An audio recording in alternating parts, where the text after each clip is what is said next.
Sejam muito bem-vindas e bem-vindos a mais um episódio do podcast Endo Talks. Eu sou o Dr. Tomio Arazawa, médico ginecologista, e hoje estou aqui com a fisioterapeuta pélvica Juliana Domingues. E vamos conversar sobre um tema super comum e super importante entre as pacientes que têm endometriose e sofrem com dor pélvica, que é dor miofascial. Mas antes de mais nada, Ju, obrigado por ter aceito o convite, de estar aqui, de trocar essas ideias, que são super importantes para todas as pacientes que sofrem com dor, e trocar um pouco mais dessa experiência para ajudá-las nessa jornada de tratamento da endometriose e das dores pélvicas. Tomil, obrigada você pelo convite. Eu acho que essa troca é muito importante e as pacientes elas só ganham com isso, né? De ver a visão do médico cirurgião e como isso é associado à fisioterapia, a gente consegue assistir essas mulheres de uma forma mais completa. E tem muita coisa que não são todos os médicos que têm essa visão, né, da dor miofascial. Então, eu acho que a gente vai ter um papo muito rico e vai ser muito gostoso e eu acho que a mulherada vai gostar. Excelente. Bom, eu vou começar com uma parte que é super importante, que eu vejo muitas e muitas pessoas que são meio reticentes ou elas não acreditam na fisioterapia, o quanto que a fisioterapia pode auxiliar. E eu queria que você começasse explicando um pouquinho para mim e para todo mundo que está nos assistindo e nos ouvindo, o que é a fisioterapia pélvica, como que ela atua? Tá. É interessante isso, né, Tomil? Porque as pessoas têm essa ideia da fisioterapia de algo prolongado, algo arrastado, algo que muitas vezes não vai resolver. E muita gente não sabe nem da fisioterapia pélvica, né? Então, muitas pacientes chegam, sentam para a gente fazer a avaliação e falam, Ju, eu nunca tinha ouvido falar em fisioterapia pélvica, eu nunca tinha ouvido falar em fisioterapia para tratar a endometriose, né? E aí eu explico que a gente não está tratando a endometriose, a gente vai tratar os sintomas secundários, em como o nosso corpo e principalmente toda a musculatura responde a esse tempo de exposição à dor. Então, a fisioterapia pélvica ela vai tratar e também prevenir todos os sintomas dos órgãos pélvicos, né? Então, a gente pensa que o assoalho pélvico... Também, você consegue pegar para mim aqui? Então, assim, eu gosto de explicar para essas mulheres que os músculos que estabilizam a nossa pelve são esses músculos que vão estar respondendo a esse estímulo doloroso. Então, na parte externa, a musculatura do abdômen, a parte interna da coxa, na parte posterior, coluna lombar, os glúteos e lá dentro toda a musculatura do assoalho pélvico, que vai fazer o fechamento da nossa pelve, sustentando aqui o útero, reto e a bexiga. Então, eu sempre falo que na avaliação eu vou estar perguntando justamente comportamentos para a gente conseguir detectar possíveis disfunções na parte de sexualidade, na parte urinária, evacuatória, e estudar as características da dor segundo essa localização dos músculos que vão estar respondendo. E aí, se a gente pensa a parte de sistema urinário, sistema evacuatório, a parte de sexualidade, a gente tem muita coisa para fazer, né, Tomil? Então, muitas dessas disfunções acabam sendo adaptativas ao longo desse período de dor e as mulheres, às vezes, não se dão nem conta, nem percebem. Eu acho que uma coisa que é importante para o pessoal lembrar é que existe músculo, que existe face, que existem outras estruturas na região pélvica, além do útero, ovários, trompas, bexiga e intestino, né? Eu vejo que muitas pessoas falam assim, dói aqui no meu ovário. Eu falo assim, que está doendo não é o seu ovário. Né? Aqui está doendo o meu útero, minha trompa. Eu falo assim, não tem como saber se é a trompa. E, geralmente, essas dores bem localizadas são miofaciais. Mas as pessoas esquecem. Os médicos, inclusive, profissionais de saúde, de modo geral, esquecem que tem músculo, que tem faces, que tem outras estruturas ao redor ali e que é fonte de muita dor e muito desconforto e muita disfunção também. Né? A dor miofascial ainda é subdiagnosticada, né, Tomil? Então, a gente sabe que não são todos os médicos que têm essa visão, que acabam tendo uma visão de uma forma mais simplista, faz a cirurgia, tira a endometriose e pronto, minha parte eu fiz. E muitas pacientes acabam ficando frustradas porque não conseguem melhorar, né? Então, a gente recebe, eu sei que você também recebe aquelas pacientes que falam, olha, eu fiz a cirurgia, mas acho que o médico não tirou tudo. Olha, eu acho que a endometriose voltou. Mas, na verdade, não foi tratada toda essa questão miofascial, que ela ficou ali totalmente alterada por conta do tempo de dor, então não tem mais lesão de endometriose. A gente precisa olhar por toda essa parte muscular e eu falo para as pacientes, se a gente não manipula, a tendência é piorar, o músculo não vai passar sozinho. Né? Então, a gente precisa... eu acho que explicar para essas pacientes faz muito sentido, né, para elas. Eu sempre falo, quando eu termino a avaliação, fez sentido para você? Nossa, Ju, agora eu consegui entender. Porque para elas fica muito no ar. O músculo, por que o músculo dói? Né? Uma vez uma paciente minha falou, Ju, não é músculo. Daí a gente foi palpado, eu falei assim, a dor é aqui. É essa dor que eu sinto. Eu falei, então, isso é uma resposta muscular. Né? Então, assim, é super importante a gente fazer esse processo de educação em dor para a paciente, porque a gente tira essa ansiedade quando a gente explica. E aí as coisas começam na cabeça da paciente a fazer sentido. Putz, eu entendi, eu tenho muita cólica, então por isso que eu tenho dor nesse músculo aqui da lateral. Né? Então, a paciente precisa sair sabendo exatamente o que vai ser tratado e o porquê de toda essa alteração muscular, né? E a maioria nem tem essa consciência corporal, né, para entender onde que está doendo, por que está doendo. Exatamente. E a fisioterapia dá essa consciência, Tomé. É muito legal, porque as pacientes elas voltam. Uma delas desenhou para mim o assoalho pélvico e falou assim: Ju, eu percebi na automassagem a minha dor é aqui. Ela conseguiu desenhar a dor e assim ela vai ganhando uma consciência corporal de onde dói, do porquê que dói. A partir do momento que determinado momento do tratamento eu começo a dividir, né, essa responsabilidade com elas e dar algumas liçõezinhas de casa. E aí, quando elas começam a aderir a isso, elas começam a perceber, nossa, eu lembro que antes doía muito aqui, Ju, mas hoje o meu ponto é exatamente aqui. Então, elas ganham uma consciência no dia a dia, porque eu falo que isso é importante. Né? As pacientes acabam adotando uma postura de tensão tão importante que elas não conseguem perceber que elas estão tensas o dia inteiro. Então, acho que, além de tudo, a fisioterapia vai trazer uma percepção corporal muito boa. Agora, existem várias áreas de atuação dentro mesmo da fisioterapia pélvica. Isso, né? isso mesmo. E acho que acaba, às vezes, frustrando muitas pacientes que sofrem com dor pélvica, que têm dor miofascial, que vão encontrar uma fisioterapeuta pélvica, às vezes, que não tem um foco nessa parte de disfunção e dor, e fala assim, a fisioterapia não funcionou. Então, eu queria que você explicasse para a gente aqui quais áreas de atuação que a própria fisioterapia pélvica pode ter. Tá, então tá bom. Então, assim, o que as pacientes mais conhecem, que elas falam, eu conheço fisioterapia pélvica para grávida. Né? Então, assim, durante a gestação, a gente também ajuda essas pacientes em todo esse processo de adaptação corporal, por conta da gestação. Tem a parte da uroginecologia, que trabalha muito com as disfunções urinárias, perdas urinárias, ao esforço, uma hiperatividade, uma bexiga hiperativa, as doenças neuropáticas também. Mas o que é importante a gente falar é que a fisioterapia pélvica, para tratamento de dor, o profissional precisa ter esse conhecimento em dor crônica. Porque, muitas vezes, as pacientes têm disfunções urinárias, como a gente falou aqui, e se ela vai para uma fisioterapeuta que trabalha exclusivamente com a parte de uroginecologia, na hora que ela questionar, tem alguma disfunção urinária? Eu tenho, eu vou no banheiro muitas vezes. Ou eu tenho um escape de urina quando eu tuço, ela automaticamente vai pensar em fortalecer essa musculatura. Mas, muitas vezes, essa musculatura está disfuncional, está com perda urinária, por exemplo, porque ela está tensionada. Então, a partir do momento que o músculo está contraturado, ele não está funcional. E aí ele não consegue fazer aquilo que é o seu dever. Né? E aí o que acontece? Vai para um protocolo mais de fortalecimento e vai gerar estresse em cima de um músculo que já está contraído. Então, piora a queixa de dor e não vai resolver a questão da funcionalidade desse músculo.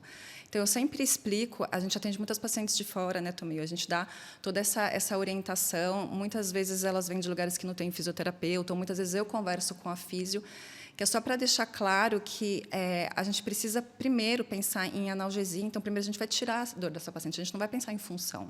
A gente precisa normalizar esse padrão muscular para que ele pare de ser um estímulo doloroso para o cérebro. E depois a gente pensa em tratar a função, porque o músculo que está contraído e que está dolorido, ele não está funcional.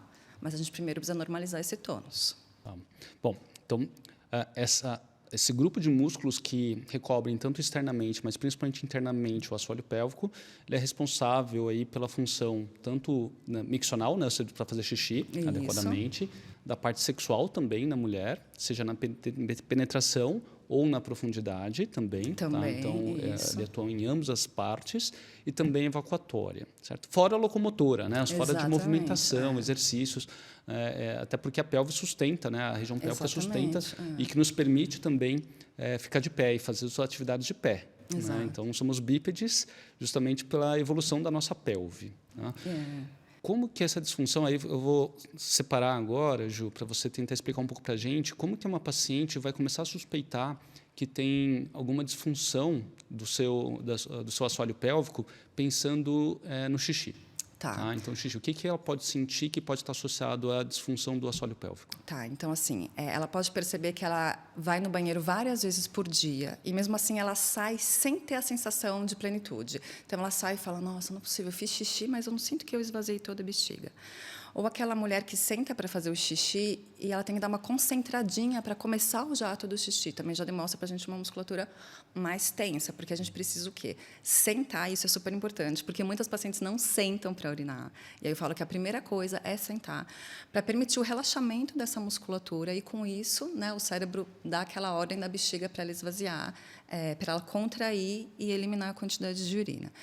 Então, é essa hesitação que a gente fala, essa concentração que essa paciente precisa fazer, o xixi que sai mais fraquinho e ele começa e para, essa sensação de que não esvaziou toda a bexiga. Muitas vezes, elas acabam falando que elas acabam perdendo a urina quando elas estão numa situação de esforço, uma tosse, um espirro, e que isso antes não acontecia, tá? Ardência urinária, às vezes elas relatam que elas sentem uma dorzinha para iniciar o jato do xixi ou para finalizar na hora que está esvaziando a bexiga. Levantar à noite para fazer xixi também, porque uma bexiga que não esvazia direito e a mulher continua bebendo água, vai chegar à noite, ela vai ter essa vontade de levantar para urinar. Eu acho que esses são os principais, Tomil, para a gente ficar mais em alerta. Ou seja, são vários sintomas que, às vezes, a paciente vai suspeitar que está com uma infecção urinária, e a gente ouve muito disso, né? Que a paciente, às vezes, vai para o pronto-socorro e fala assim, eu estou com infecção urinária. Às vezes, nem faz exame, toma antibiótico, não melhora. Aí toma antibiótico, não melhora. E isso pode sugerir, sim, então, pelo tudo que você explicou, alguma disfunção da musculatura do assoalho pélvico. Isso. E aí são esses detalhes, né, Tomil, que a paciente ela acaba se adaptando, né? Então a gente dá um diário miccional para acompanhar esse enchimento e esvaziamento da bexiga, e a gente vê, por exemplo, uma mulher que ela faz xixi tipo 12 vezes no dia. Ela fala, mas eu sempre fui assim, né? Porque essas adaptações elas acontecem ao longo do tempo. Então por isso que eu sempre falo que a parte de orientação comportamental ela anda junto com a parte, né? Ela faz parte da terapêutica. Porque eu falo, a gente vai cuidar de todo o seu músculo, mas a gente vai precisar também olhar por essa questão comportamental, porque muitas vezes ela adaptou porque era necessidade naquele momento, né? Sim. E não é só dor, tá, gente, que essa disfunção da musculatura vai causar. Às vezes são alterações do padrão da micção, então, mas que isso já chama atenção, especialmente se você fizer exames de urina repetitivos e não mostrar nenhum sinal infeccioso. Aí tem que suspeitar primeiro da endometriose e depois de uma disfunção do assoalho pélvico. Quer dizer, vai ter a disfunção, mas a maioria das disfunções em mulheres jovens são secundários à endometriose. Então, isso tem que estar realmente no radar, não só de vocês, mas também dos profissionais de saúde. E é legal falar, né, Tomil, até você como cirurgião, que isso não significa que a endometriose esteja na bexiga, né? Sim, isso. Porque elas chegam, não, eu tenho certeza que a minha endometriose está na bexiga, porque eu tenho muito sintoma urinário. Então, toda essa ação secundária que leva a essas disfunções. Sim. E só para explicar rapidamente, pessoal, a endometriose pode afetar a função miccional de várias formas. Pode ter endometriose, sim, diretamente nos órgãos urinários, como bexiga, ureter, eventualmente. Às vezes não tem nada disso e é por um reflexo indireto à musculatura, né, uma contratilidade que leva a uma disfunção e leva a sintomas. Ou também a endometriose está muito próxima de nervos que controlam não só a sensibilidade da bexiga, mas também a função da bexiga, que são o nervo hipogástrico e o plexo hipogástrico inferior, respectivamente. Então, quando a endometriose está ou muito próxima ou comprometendo essas estruturas, mesmo não tendo endometriose diretamente nas vias urinárias, a paciente pode sentir esses sintomas. Isso mesmo. Do ponto de vista sexual, vamos lá. Como que a paciente pode suspeitar que tenha dor? Isso é super importante. Então, primeiro, Tomil, é que assim, a gente precisa deixar claro, eu sei que eu falo muito isso, você também deve falar, mas que sentir dor na relação não é normal. Tá? Então, assim, não é aquela dor, mas eu só sinto quando bate lá no fundo e aí eu adapto a posição e aí eu levo uma vida normal. Então, assim, primeira coisa, que sentiu dor na relação já é um sinal de que tem alguma coisa que não está legal, né? E a dor na relação, se a gente não cuidar, ela só vai piorar também. Então, a gente pode ter a dor de penetração, que é quando o pênis está entrando ali na vagina. Então, lembra que eu mostrei aqui de toda a musculatura, a gente tem a musculatura superficial. Então, essa musculatura, como qualquer músculo do corpo, também vai responder com contração quando a gente tem dor.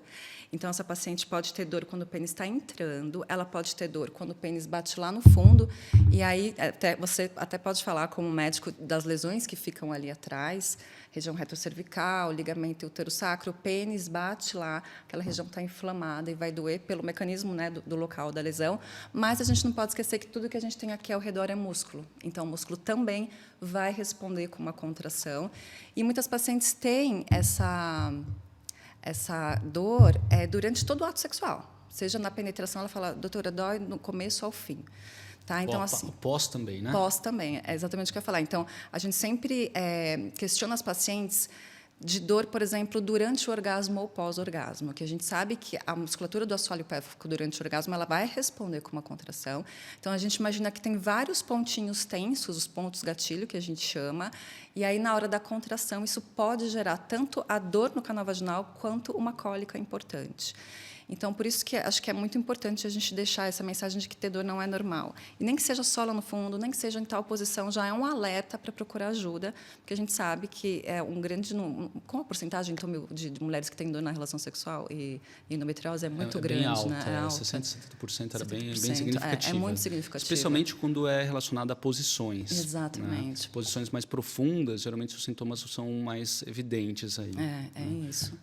E aí eu gosto de falar porque não é só, mas a dor na endometriose é só quando está lá no fundo. Não, porque toda essa resposta a esse tempo de dor vai fazer com que toda a musculatura passe a responder com tensão e muitas vezes essa mulher começa a ter até um vaginismo secundário. Então, ela começa a não conseguir ter penetração por conta dessa alteração no assoalho pélvico. E isso não só traz um desconforto muito grande, mas traz repercussões para o relacionamento, né? Não só para a sexualidade pessoal da própria paciente, mas para o relacionamento, porque a maioria dos pacientes que tem quadro de dor na relação, ela fala assim, minha libido está muito baixa, está muito baixa. Eu tenho que explicar, falar assim, olha, se você sentir dor na relação, você não vai ter libido. Seu corpo, seu cérebro não vai querer repetir uma atividade que gera dor, que gera sofrimento, né? A relação precisa ser prazerosa para que surja a vontade de ter uma nova relação. Exato. E os trabalhos mostram para a gente, Tomil, que as mulheres com endometriose elas têm as alterações nos scores ali da nossa resposta sexual afetado em todos os domínios. Então, gera muita ansiedade, gera depressão, gera problemas no casamento. E aí, o problema não é a libido, né? É isso que a gente precisa explicar para a paciente. O problema não é a libido. Aí, depois, a gente trata e tudo melhora. Ai, doutora, mas eu ainda não estou legal da sexualidade. Daí, a gente trabalha com uma fase ali de erotização, de sensibilização da região, de pensar em sexo para querer fazer o sexo. Então, eu falo, primeiro vamos trabalhar a dor, porque é isso que não está deixando você querer pensar em ter sexo, né? Então, é super importante, porque não é aquela dor, né? Não é a dor na relação sexual, é todo o impacto que aquilo causa na vida daquela mulher, né? Mulheres solteiras que não têm... Elas nem se encorajam a procurar novos parceiros, porque elas falam... Ela virou para mim, uma paciente do outro dia, e falou assim, Ju, eu vou conhecer alguém, eu vou namorar, eu sei que o momento da relação vai chegar, o que eu faço? Então, assim, a gente precisa cuidar. Perfeito. E do ponto de vista evacuatório, intestino? Do ponto de vista evacuatório, também, as disfunções que a gente vai encontrar nessas mulheres são disfunções associadas também a essa musculatura contraturada, ou seja, uma musculatura que não relaxa. Então, muitas vezes, a hora que essa paciente vai sentar para evacuar e ela precisa relaxar para conseguir ter evacuação, ela acaba contraindo, né? É uma paciente que não sabe relaxar direito, é uma paciente que, aí, secundário, a gente tem outras alterações, né? Alimentar, pacientes que acabam bebendo menos água, e aí tudo isso vai contribuir para um intestino que não esvazia direito, para um intestino que ela precisa fazer muita força. E aí eu falo que hábitos muito simples da parte de educação comportamental já ajuda tudo isso. Mas a gente tem muitas pacientes que elas queixam muito de constipação. E a gente sabe que a constipação vai piorar a dor pélvica, né? Então, tem muitos detalhes que, se a gente for resolvendo, a gente já melhora muito a qualidade de vida e, muitas vezes, dessa parte comportamental, né? E, inclusive, pode gerar muita dor na evacuação, que pode gerar fissuras anais, que gera mais dor, que gera mais contratura. Mais dor, exatamente. Isso vai virando uma bola de neve também. E que já demonstra para a gente aí um assoalho pélvico que não está legal, né? A partir do momento que ela apresenta uma fissura, a partir do momento que essa paciente precisa fazer muita força para evacuar e ainda tem a sensação de, olha, Ju, eu não esvazio todo o meu intestino. Isso tira muita qualidade de vida, né? Eu tenho uma paciente que ela fala que ela precisa acordar e que ela fica cerca de 1 hora antes de sair do trabalho só na função de conseguir evacuar. Nossa Senhora. Então, assim, é uma tortura, né? Como é que a pessoa vive desse jeito? Ela tem que programar a vida dela porque ela precisa ter aquele tempo para conseguir evacuar. E Ju, Uma das queixas mais comuns entre as pacientes é de muita dor lombar também, lombar ou lombo sacral. Sempre que eu pergunto assim, você tem dor lombar? Onde que é? É mais perto do bumbum, lá perto do cóccix ou mais alto? A maioria fala que é mais baixa, na região lombo sacral. Essa musculatura interfere também, pode levar essa dor, principalmente na região próxima do cóccix? Pode levar, e é até engraçado que durante a palpação elas sempre falam, eu tenho dor na lombar, né? E aí a gente palpa e muitas vezes não é bem na região mais central, é mais região de quadrado lombar. Muitas vezes, se a paciente tem alguma alteração na musculatura do assoalho pélvico, ali na região de pubo retal, região de pubo coxígeo, está tudo muito ligado e muitas vezes ela vai referir essa dor também. E além da contração secundária pela própria cólica, né, Tomeu? Então, a gente tem... Eu falo que os músculos são sobrepostos e as fáscias vão estar ali transmitindo toda essa tensão de um músculo para o outro. Então, muitas vezes, é uma região aqui da pelve, do quadrado lombar, iliopsoas, da musculatura aqui do lado, que está mais tensa e gera toda essa tensão também para a região da lombar. Entendi. E como que, do ponto de vista locomotor, assim, de movimentos, exercícios, a paciente pode suspeitar que também tem alguma disfunção ou a própria dor miofascial? Então, eu falo para essas pacientes. Primeiro, eu pergunto como que é a rotina, né, Tomi? Porque muitas pacientes, hoje em dia, trabalham sentadas, durante horas. E aí elas relatam, eu tenho muita dor no quadril, mas, doutora, é porque eu passo o dia inteiro sentada, né? Mas aí eu pergunto algumas características que fazem a gente pensar em dor miofascial. Então, o momento do dia que elas sentem mais dor, e muitas vezes elas vão falar que no final do dia, porque aí elas já fizeram outras coisas, ou, de repente, ficou muito tempo sentado e é um gatilho para a dor. Fatores de melhora ou de piora, muitas vezes carregar o peso é um fator de piora, a atividade física é um fator de piora, ou muitas vezes a relação sexual é um fator de piora. Então, às vezes, a paciente nem sabe relacionar para a gente, mas ela começa a soltar e aí a gente já começa a desconfiar de uma dor miofascial, porque pensando no músculo ele vai responder exatamente a esforços, a muito tempo sentado, a relação sexual, se tiver esses pontos gatilho, então a gente começa a desconfiar de dor miofascial pegando essas dicas, né, de momentos de dor, momento de pior, o que alivia essa dor, né? Então muitas pacientes falam alivia a hora que eu deito e ponho uma bolsa quente, outras falam Ju, alivia no movimento. Né? E aí que também faz todo sentido, porque a primeira coisa que a mulher que tem dor faz é parar de se mexer. Né? Uhum. Então, assim, é super importante a gente encorajar essas pacientes, né? A gente vai falar um pouco do tratamento, mas a se mexer. Perfeito. Né? Porque tem aquela coisa da cinesiofobia, que é o medo do movimento. Então, muitas pacientes acabam tendo isso pela memória de que aquilo vai doer. E acaba piorando a situação. Acaba piorando. Porque o músculo fica em desuso também. Fica em desuso e você fica dando aquele reforço, né, daquele músculo tenso, porque não se mexe, ele está ali naquela postura. Né? Entendi. E algumas pacientes, sempre oriento as pacientes, né, em relação ao estilo de vida. E dentro do estilo de vida, a gente fala muito de atividade esportiva. Mas muitas pacientes que têm dor miofascial falam assim, eu não consigo fazer exercício físico porque eu tenho dor no exercício. Tá? O que geralmente é essa recomendação? Porque muitos falam assim, não, mas eu tenho que fazer exercício, eu vou me forçar a fazer o exercício mesmo que eu tenha dor. O que geralmente é a recomendação nessa situação? Então, o que eu converso com elas também é que, assim, primeiro, encontrar uma atividade que dê prazer. Porque elas se forçam a, por exemplo, ir para a musculação. A gente sabe que a gente precisa da musculação, principalmente mulheres ali depois dos 40 anos. Eu falo que daí não é opcional, é obrigatório. Mas eu falo tudo no seu momento. Então, primeiro, vamos entender o que está te causando dor. Então, eu vou associar a atividade que ela faz com o meu exame físico. Tá? E aí, tendo os pontos gatilho nos músculos que ela está usando para determinada atividade, eu já adapto na hora. Então, eu tenho muito o costume de falar com o personal dessas pacientes.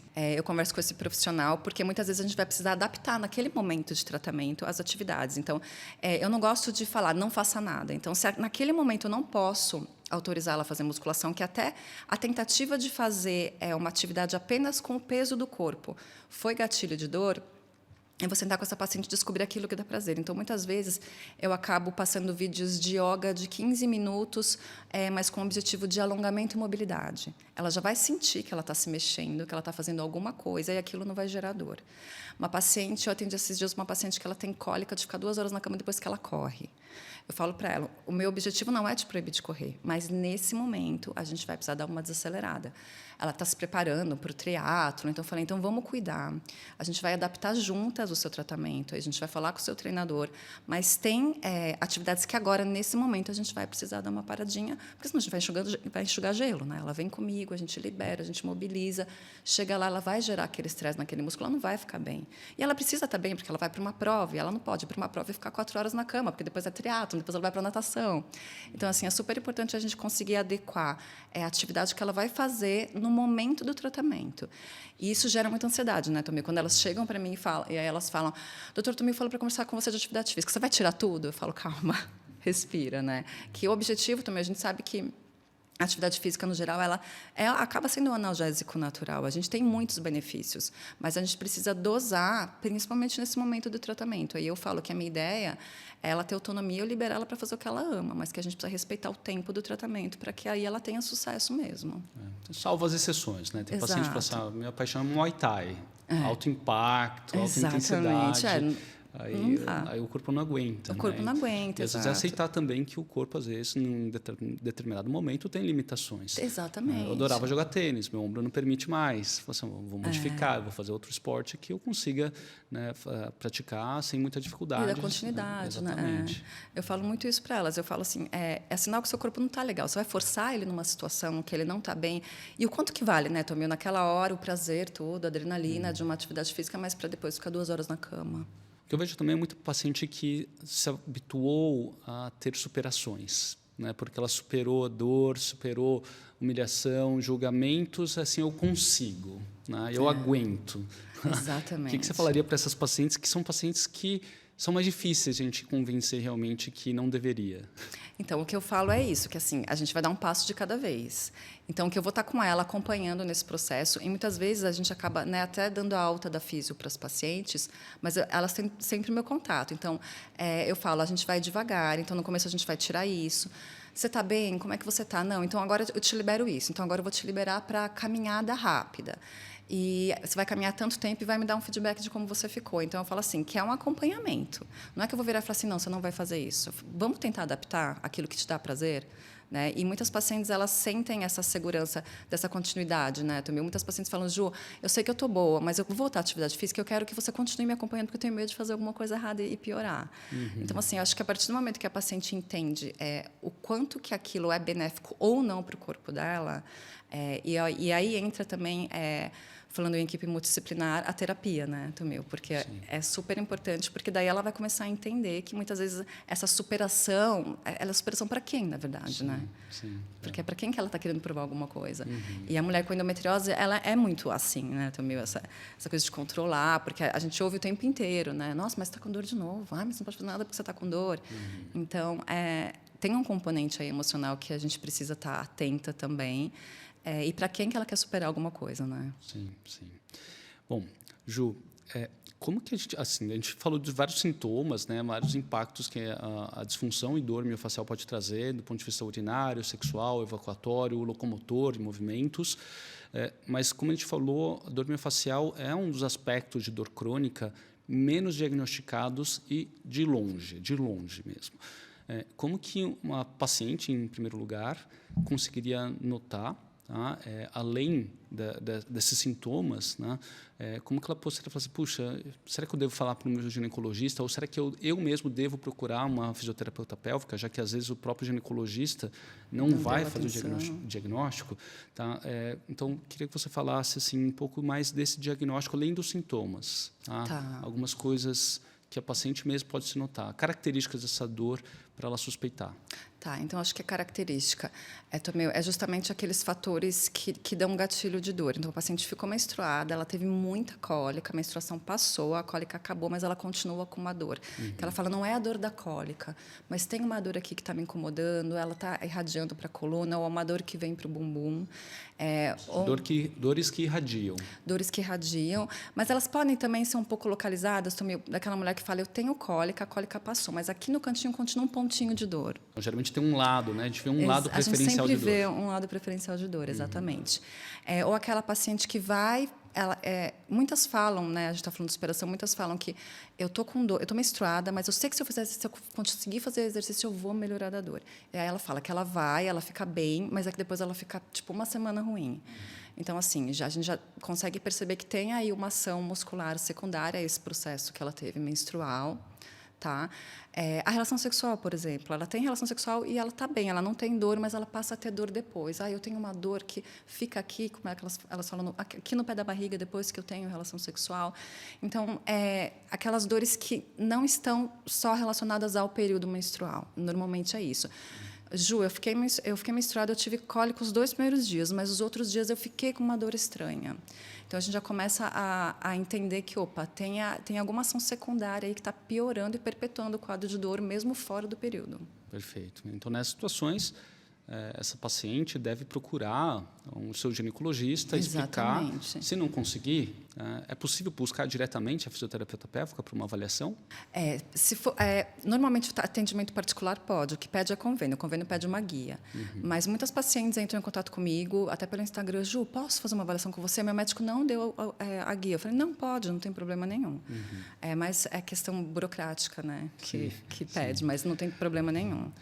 E depois desses sintomas que a paciente está ou na sua consulta fisioterapêutica ou no consultório ginecológico, como que o profissional de saúde vai confirmar a presença ou não de um quadro de dor miofascial pélvica? Tá, isso é interessante também, porque quadro de dor miofascial pélvica não tem diagnóstico por imagem. O diagnóstico é puramente palpação muscular, é exame físico, tá? Isso é interessante porque muitas pacientes não sabem e falam, mas meu médico nunca pediu exame para ver dor miofascial. Então, a dor miofascial, o diagnóstico é clínico, tá? Isso é super importante falar, porque senão, se os médicos ficam esperando alguma coisa que vão ver em laudo, dor miofascial é clínico, é exame físico, é toque físico. Perfeito. E quando você vai examinar, especificamente do ponto de vista fisioterapêutico, você palpa só internamente ou externamente também? Eu palpo externamente também. Eu falo para a paciente que eu explico isso que eu mostrei aqui. Eu falo passo a passo, porque muitas vezes os pacientes já chegam com medo, né? E uma coisa que é legal falar, Tomil, é que a fisioterapia não é para causar dor. Tá? Então, eu falo isso para ela. A ideia é a gente tratar a sua dor e não te causar mais dor. E aí eu palpo todos esses músculos que estabilizam a pelve na tentativa de reproduzir de uma maneira mais leve aquela queixa daquela paciente e depois internamente toda a musculatura do assoalho pélvico. Perfeito. Alguma dica para os ginecologistas que, assim, eu não aprendi a fazer exame do assoalho pélvico com ginecologistas. Eu aprendi com vocês, fisioterapeutas. Né? Alguma dica que você daria para os ginecologistas, mesmo que seja uma coisa mais básica, o que eles podem fazer de mais básico que já pode melhorar muito o diagnóstico de dor miofascial nas suas pacientes? Então, eu acho que é isso também. Eu acho que palpar a musculatura do assoalho pélvico e associar o local da dor com a anatomia. E palpar a musculatura de fora. Eu acho que para vocês que estão lá é tão fácil, né? Palpar psoas, palpar reto abdominal, glúteo. E conseguir deflagrar a dor, já falar, olha, eu acho que aqui a fisioterapia vai entrar como um recurso benéfico para você, porque muitos médicos acabam olhando muito de forma separada. Então, eu vou olhar a lesão que ela tem ali, reto cervical, ligamento, é ali que eu vou tirar. Mas, a partir do momento que você vê todo o entorno e o que aquela lesão causou, se você conseguir palpar e já conseguir relacionar, você já dá o direcionamento para a físio. E a gente sabe que demora, né, Tomil? Então, muitas pacientes, elas passam anos de dor até procurar físio. Quantas pacientes chegam para mim pelo Instagram e falaram, meu médico nunca me indicou a físio? E a gente começa a fazer essas pacientes melhor e fala, nossa, já podia ter melhorado há tanto tempo. Então, eu acho que um ginecologista que tem a opção de acompanhar um tratamento com a físio já faz toda a diferença, né? Eu já tive muitos médicos que pediram para acompanhar comigo e acompanharam o exame físico e aprenderam a avaliar o obturador interno, que é uma coisa que o médico, né, normalmente não faz, eu sei que vocês fazem. Mas, assim, de repente, passar acompanhar uma fisioterapeuta fazendo um exame de uma paciente, eu acho que já abre a cabeça. Perfeito. E isso que você falou, né, que geralmente os médicos vão ver muito setorizado, porque Exatamente. A gente foi ensinado assim. Né? Falou assim, ó, aqui é o sistema reprodutor, aqui é o sistema urinário, aqui é o sistema evacuatório, aqui é o sistema locomotor. Então, a paciente acaba sendo vista de uma forma segmentada. Exatamente. Só que, na prática, não é assim que funciona. E isso é, talvez, muito mais verdade na paciente com endometriose. A gente vê uma interdependência entre sistemas muito grande, né? Seja do ponto de vista pélvico ou mesmo extrapélvico. Exatamente. Né? E se a gente não consegue ter essa visão, aí acho que isso é muito papel do ginecologista, que vai avaliar e cuidar da paciente com endometriose.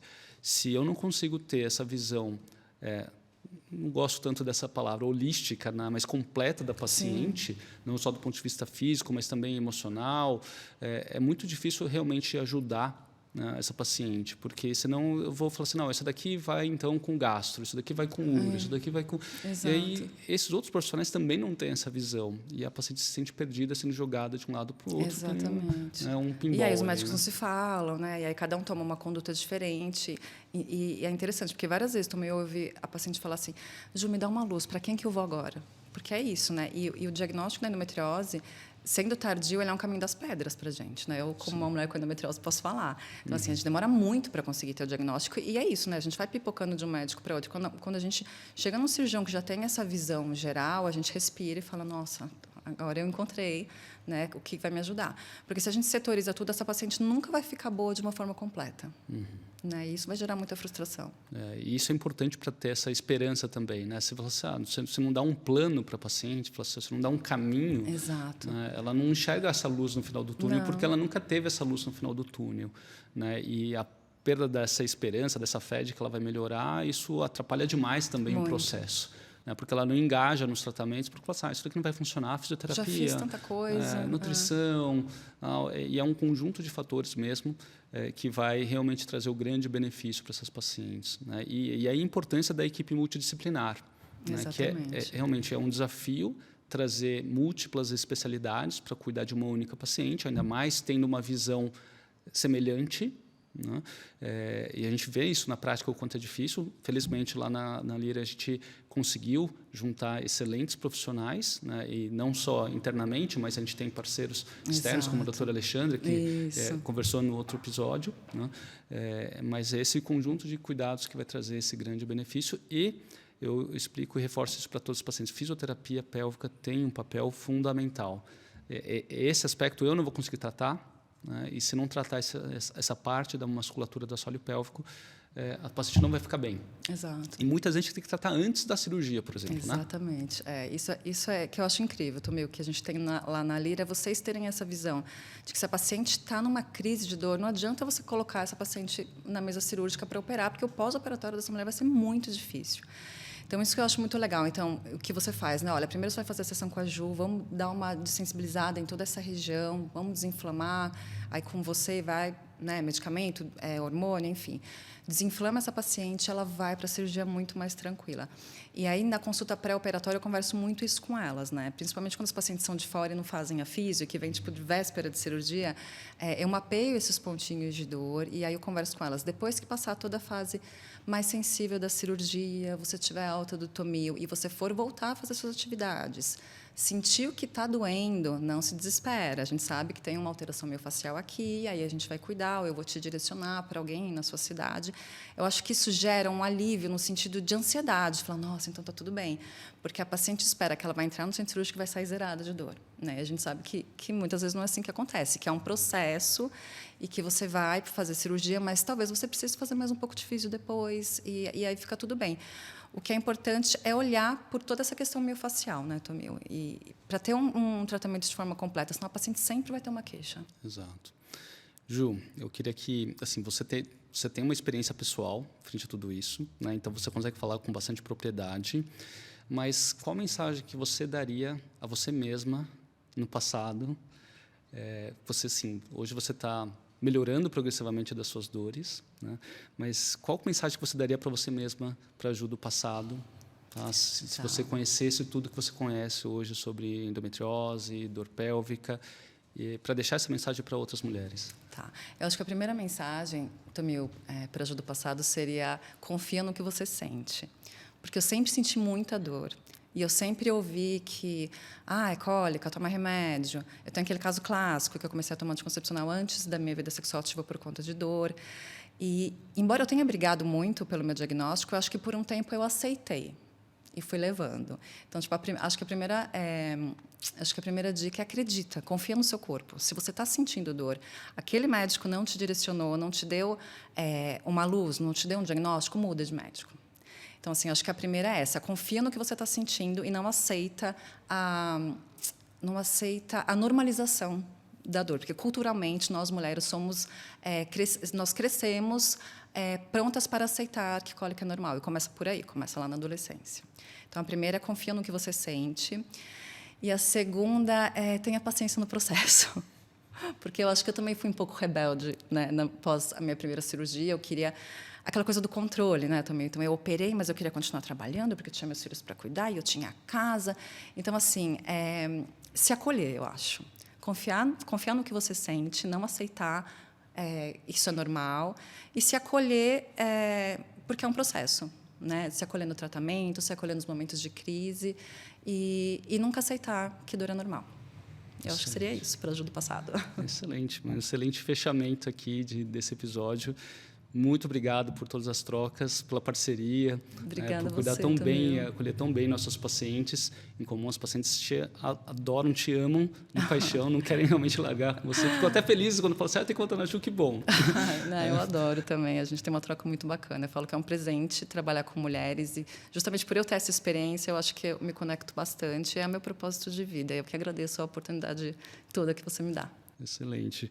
A Juliana Domingues é fisioterapeuta pélvica, ela atua conosco lá na Clínica Lira, principalmente em pacientes com endometriose, dor pélvica, mas também com a parte de uroginecologia, sexualidade, algumas gestantes também. Gestantes também. Né, Ju? E se esse conteúdo foi rico para você, se foi esclarecedor para você, e se você conhece pessoas que também sofrem com esses fatores que você identificou, conhecidas, amigas que sofrem com isso, compartilha. Comenta aqui também se você ficou com alguma dúvida, porque a gente pode trazer em outros episódios futuros. É isso, ideias, né, para a gente conversar também. Muito obrigado, gente, e até o próximo episódio.